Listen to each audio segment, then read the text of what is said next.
What's good, YouTube? Welcome back to another video. We've been grinding, baby. We've been grinding.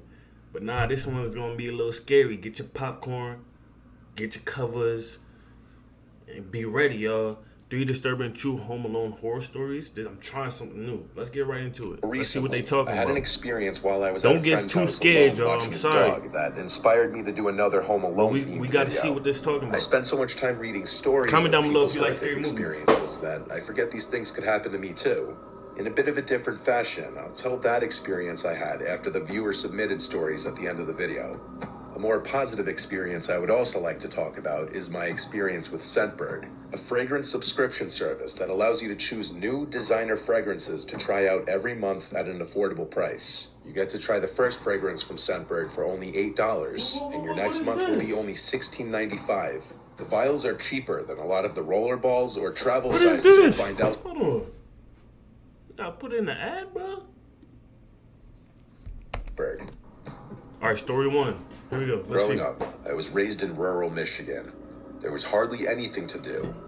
If you like staring at trees and Michigan. crops and lots of alone time, that was the place to be. I got out of there as soon as I got a car and enough money to move. I'm not a nature hater or anything, but I'd pick being by a big city any day. Facts. My parents don't own that property anymore. They sold it 5 years ago.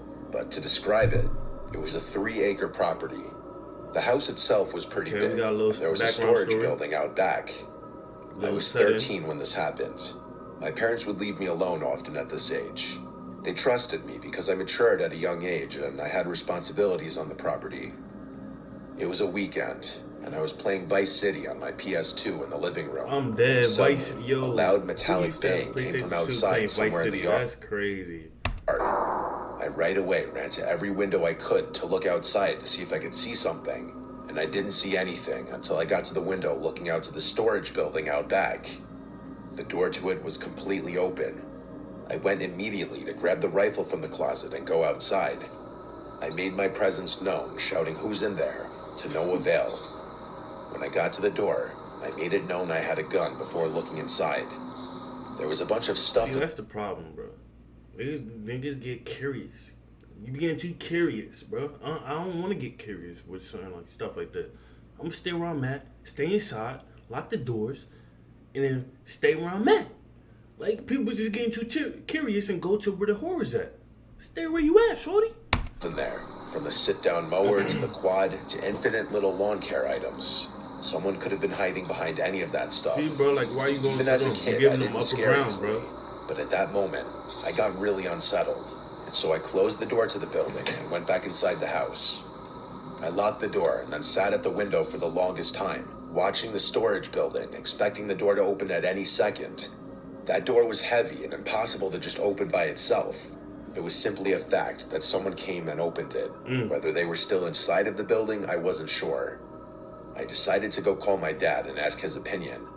I went to the kitchen to the landline phone and called my dad's cell phone. He didn't pick up, so I left a voicemail. It was probably This was back when you'd still have to leave someone a voicemail because texting wasn't mainstream. After that, I went back to sitting next to the window, but now I put on a TV show in the background to make this less monotonous. I facts. took the phone with me. I was probably about to give up when I heard creaks from upstairs. Oh, no. My heart was now in my throat. Could just be I had to animal. ask myself the big question. Was I working myself up, or was someone here? I had a serious guard dog mentality. Even if I didn't love that place, I saw it as mine, my family's. I had to protect it, I feel that. but I was in over I my ain't head. doing that shit, bro. You got I it. grabbed the rifle again and walked upstairs. I didn't say anything. House too big to Calling be out alone. would only make a potential intruder know that I heard them. I made it to the top of the stairs, and I turned on the light for the upstairs hallway. There were 5 doors to open, all of them closed. 4 led to bedrooms, 1 led to the bathroom. Each door had a decently large crack underneath that would allow you to see under. The creak in the ceiling I heard moments earlier came from the side of the house my parents' bedroom was on. So I Hey, got wow, down on my you knees getting and looked low- under the crack of the door, Good stuff. and I saw 2 bare feet facing the other side of the door. I felt my stomach twist into a knot. Oh, The no. reality of the situation just became so much more real, and I realized I wasn't ready to threaten or, God forbid, shoot someone. I got up and quickly went downstairs, and I hid in the bathroom to call my dad. He still didn't pick up. Oh, it's definitely the parents. I They left probably, another voicemail, they and then probably I called getting again freaky. and again. He never picked up. He must have had his phone set down somewhere. I finally called 911, as I should have done right away. Okay. And I whispered into the phone the whole time, detailing exactly what was taking place. I was told to sit tight in the bathroom and not say a word. I heard footsteps coming down the stairs, and then they approached the bathroom door as if whoever it was somehow knew I went straight to the bathroom.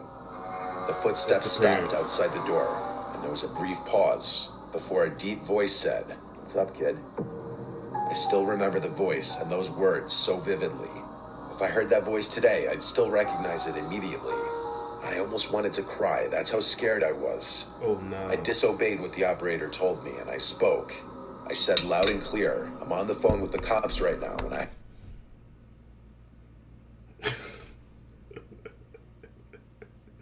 Alright, let's see. Let's have see a what gun. happens. I put the operator on speaker as she was asking me if everything's okay. Hold on. Oh yeah. Alright, YouTube, we back. Let's get right back into the video. Those words so vividly. If I heard that voice today, I'd still recognize it immediately. Alright, I almost let's wanted see to who cry. it was. That's Who how y'all think scared it was? I was. Predictions down below. I Comment. disobeyed what the... I was told to sit tight in the bathroom and not say a word.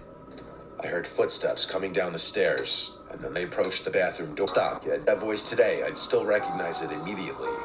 I almost wanted to cry. That's how scared. Loud and clear. He was locked. I heard him walk away.